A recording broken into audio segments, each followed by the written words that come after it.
Come scegliere la giusta retribuzione? La retribuzione dei lavoratori domestici è data da 4 elementi: la retribuzione minima contrattuale, gli scatti di anzianità del lavoratore, l'eventuale compenso sostitutivo di vitto e alloggio e il superminimo. La retribuzione minima è la più bassa paga oraria, giornaliera o mensile, che il datore corrisponde al collaboratore familiare. È stabilita dalla contrattazione collettiva nazionale e viene aggiornata ogni anno secondo gli indici Istat per adeguarla al costo della vita. Gli scatti di anzianità dipendono dagli anni di servizio del lavoratore presso uno stesso datore. Per ogni biennio di servizio è previsto infatti un aumento del 4% sulla retribuzione minima contrattuale fino ad un massimo di 7 scatti.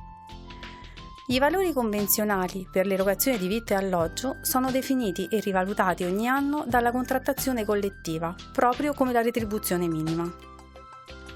Il superminimo è una somma concordata tra datore e lavoratore nel contratto individuale, che ha l'obiettivo di incrementare stabilmente la retribuzione.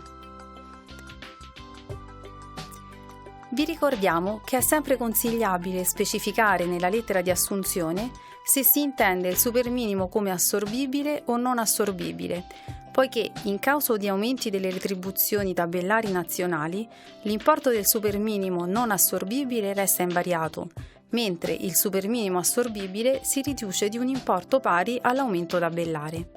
Sul sito www.colfdomina.it potrete consultare e scaricare liberamente le tabelle dei minimi retributivi.